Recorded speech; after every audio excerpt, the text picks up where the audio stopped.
Are you ready for some real-life examples of how to reduce the intrinsic cognitive load when learning Japanese? Welcome to day 10 of Learning Japanese from Zero. In yesterday's video, we introduced the concept of the cognitive load, which is this uncomfortable feeling that we sometimes get when we exceed the capacity of the working memory to process the information. So today what we are going to do is to present some real-life examples of how we can decrease this intrinsic load so that it will be easier for us to learn. Let's see a real-life example.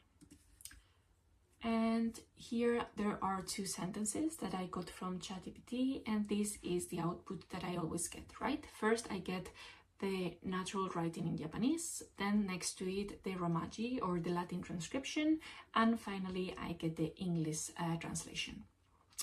What is the issue here? That if you try to learn this sentence at once when you've never worked a bit on the different elements of the sentence, it can become quite burdensome, right? Or it's near impossible.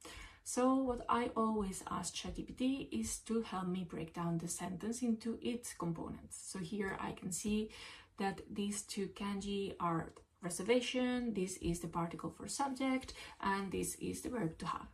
So the exercise that I will do is I will create different flashcards for each of the individual elements.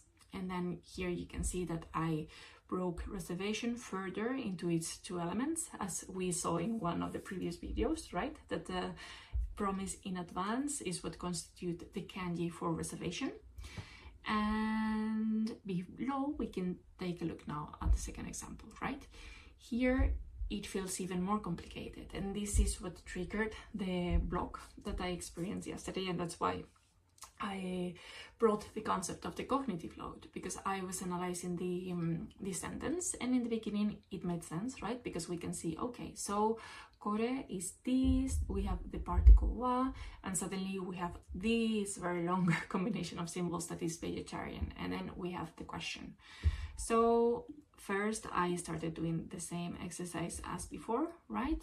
I break it down into its individual components, but here I needed to do a bit of an extra breakdown because vegetarian is written in katakana and I had not yet started to learn katakana. So in this case, what we need to do is break it further down. And what I did is to make one flashcard for each of the individual symbols that constitute the word vegetarian. And as you watch this video, you can think this feels very burdensome and quite a lot of time.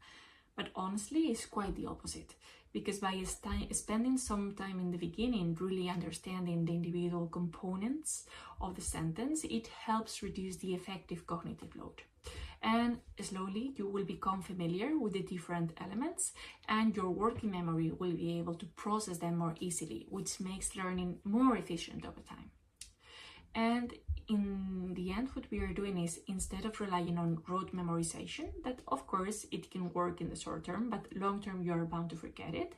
With this approach, you chunk the information, and afterwards you will be able to reuse and combine these chunks into different ways, and this will allow you to learn sentences much more quickly. So what we are doing is that what initially feels complex, it becomes simpler once you start recognizing the patterns that are underlying it. And this is all that I had to discuss today. Stay tuned if you want to follow the journey of testing what actually works when learning Japanese.